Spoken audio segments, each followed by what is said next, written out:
Okay, I want to talk a little bit more about some of the basic tools.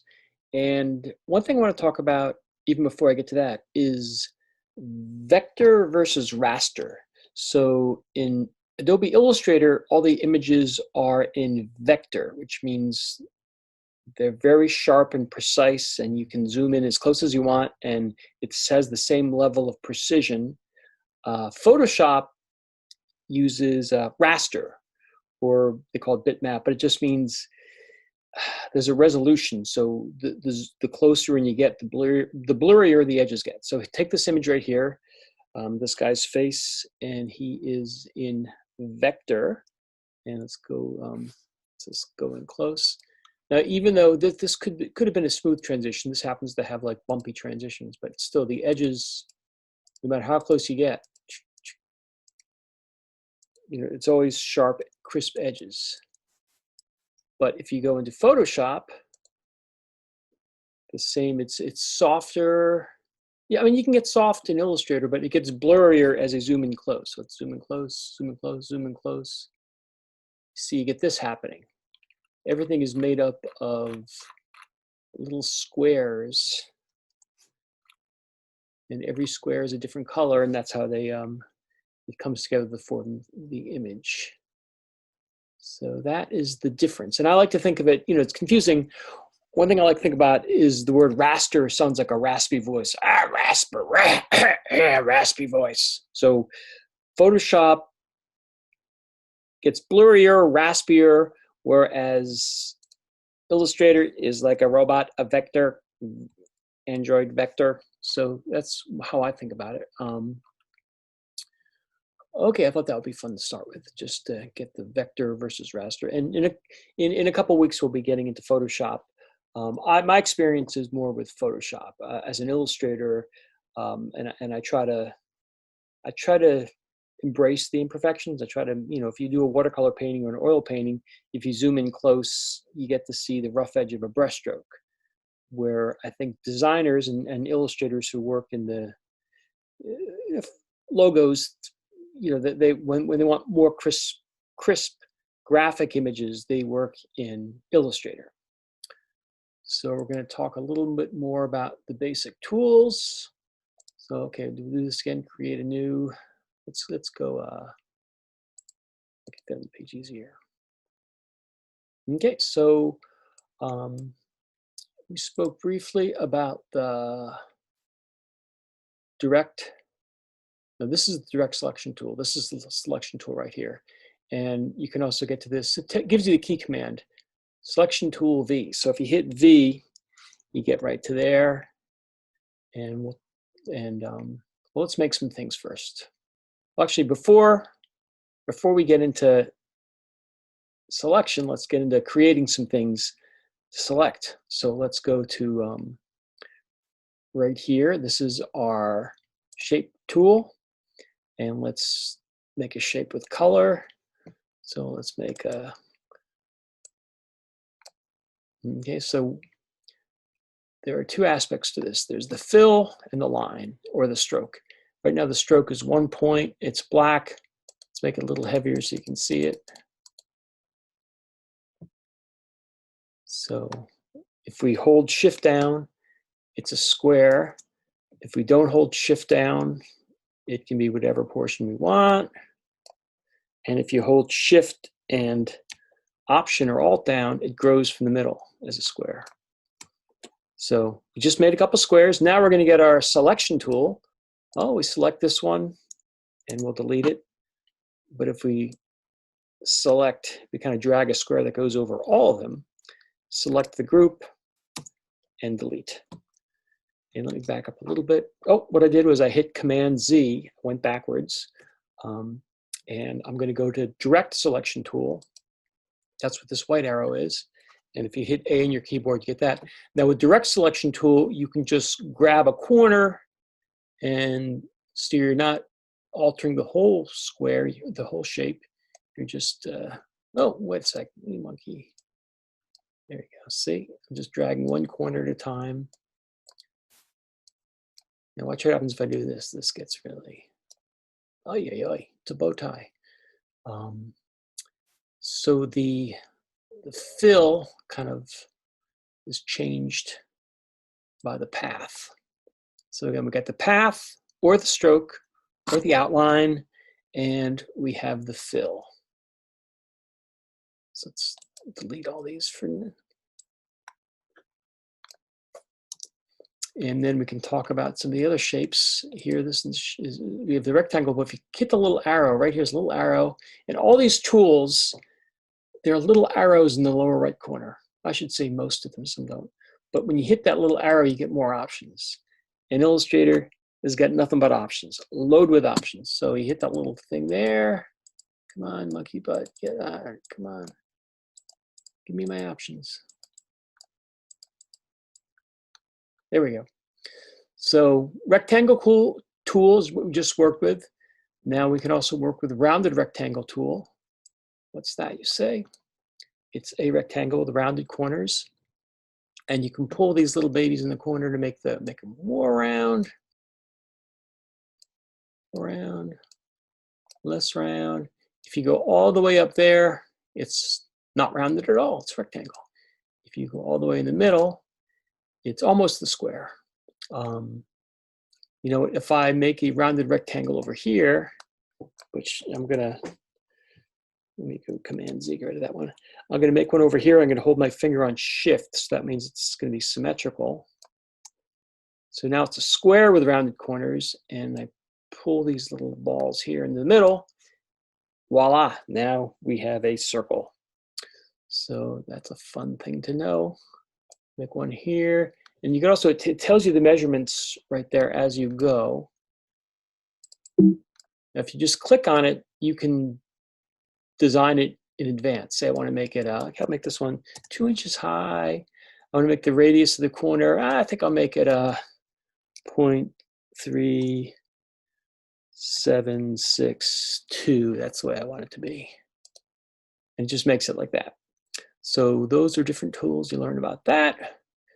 Let me get my selection tool. I'm going to select them all. Oh, now that little box I made doesn't go over that part right there, but I think that's okay. I'm going to hit delete, and they're all gone. Now let me go back to my shape tools. We got an ellipse tool. Okay, so you drag this, you have an ellipse. If you drag it with your finger on Shift, you have a circle. And if you drag it with your finger on Shift and Option, you get a circle, and you grow it from the middle out. And again, I talked about this before. Yeah, that's good. Oh, I didn't mean to do that. We're going to go over here to stroke. Now, I have a nice 7-point thickness on the stroke, so that's you can make it, click this, make it go thicker and thicker and thicker. I could just plug in a number there if I wanted to. Let's make it, well, how would 45 look? I put in 45, nothing happens, but I push return, boom. So now the stroke is, you know, almost thicker than the shape. What happens if we just go crazy and go 70, 79, okay. Look at that. So just showing you all the options. Let's select all these and delete. Now we go to polygon tool. Now, if you do the polygon tool by itself, oh, I still got that ridiculous. Let's make this down to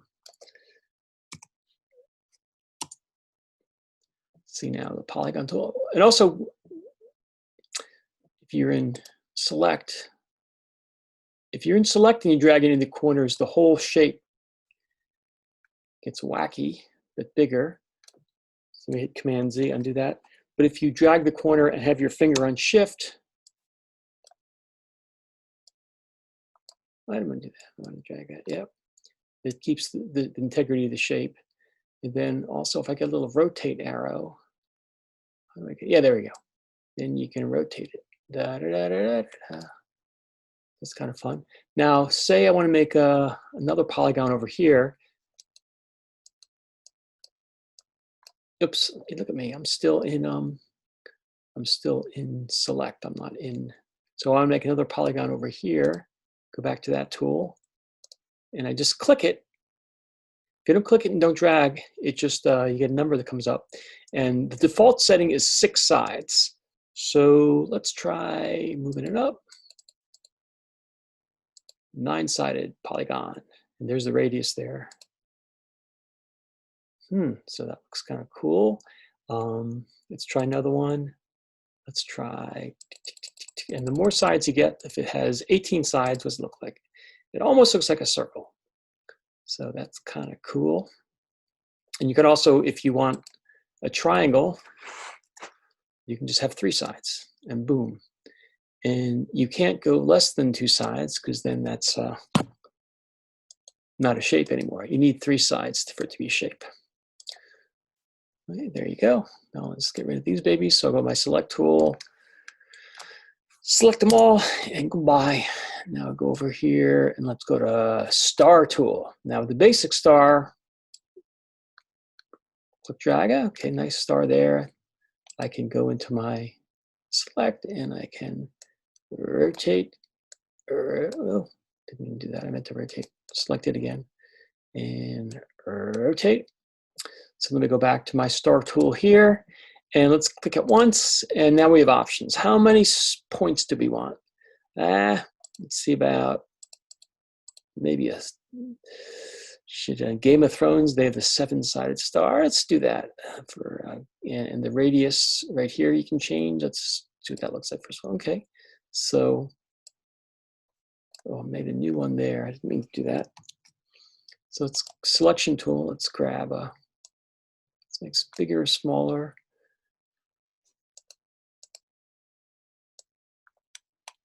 Stretch it out that way. Again, if I have my finger on shift, it maintains the integrity of the shape. What if I go there and what if I go in direct selection tool? Again, it just grabs 1 point at a time.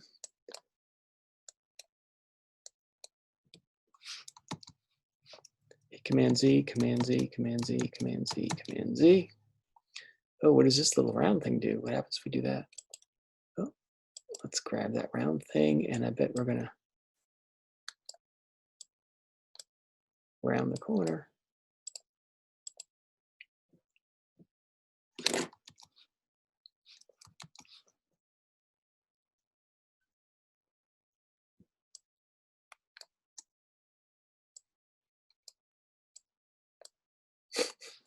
Kind of weird. Let me go back to there again. Okay, so now I'm going to get my direct selection tool and just what happens if I drag it over the whole thing? So I'm selecting all the points, and if I drag one anchor there, it just moves, kind of moves everything.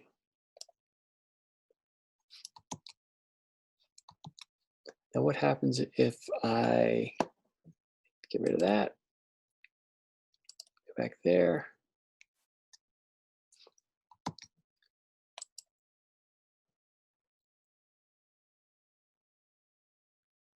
I think I'll stop there. This is worth editing out.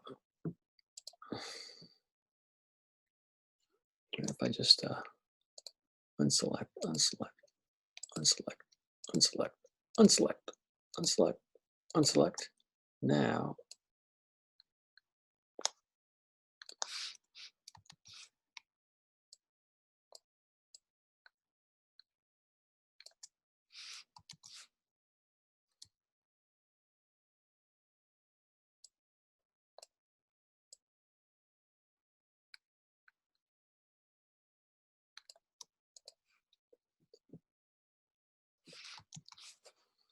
and if we get the direct selection tool and we let's click over here, just click away. Let's click that one and that one.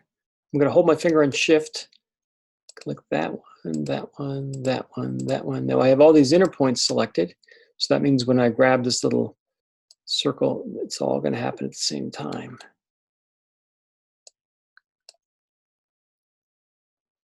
And I'm going to click my little clicker over here to go away. So let's see if I want to make a new star. And let's see, I can change the radius here. So maybe instead of like that's 6, I'll make radius 1, 2. What's it look like? Oh, too big. So go to my direct selection tool and I'll make it smaller. Oh, but the shape is changing. That means I forgot to hold shift. So let me Command Z. My finger on shift, make it smaller, and it maintains its proportions. Finger on shift, make it smaller. Okay, so that's good there. Okay, now, again, every time to make it go away, you hit the selection tool, drag it over everything, then hit delete. And what else have we not explored over here? Oh, the flare tool. I'm not going to worry about that for now. Let's stay with the basics.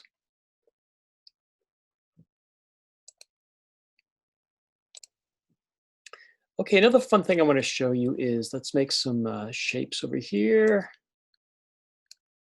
Very cool. Maybe I'll make a rectangle there. Oh, that's lovely. Make a, come on. Doesn't always pop up when I want to.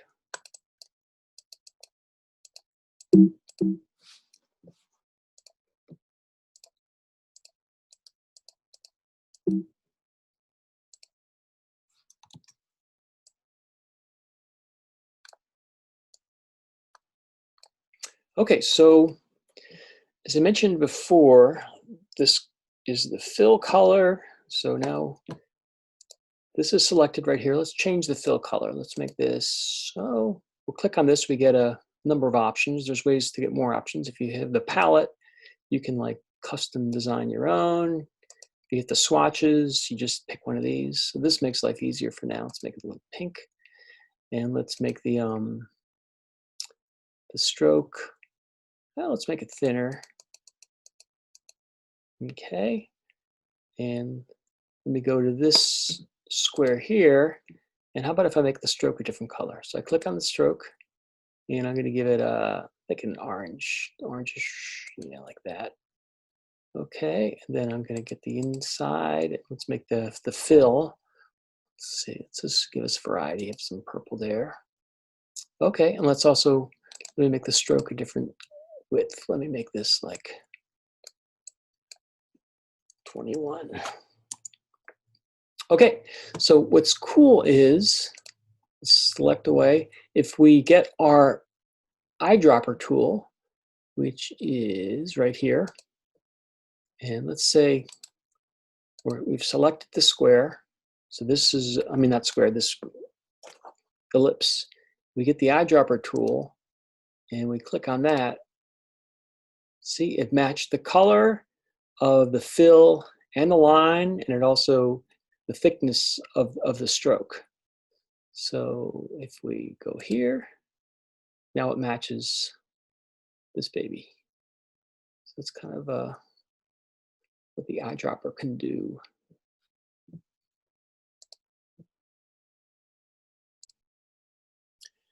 Okay, and let's say that we want to adjust this color here. So this, again, this these two things you see a lot. This is the fill versus the stroke. Fill, stroke. And right now, the fill is on top, so that means we're dealing with the fill. And if we want to change the color, we can double click on it and we move this around and try that. So it makes the adjustment there. And then if we, so we select that, and again, let's go to a little eyedropper tool, changes it there. And let's say we, nope, look at that, we didn't do that.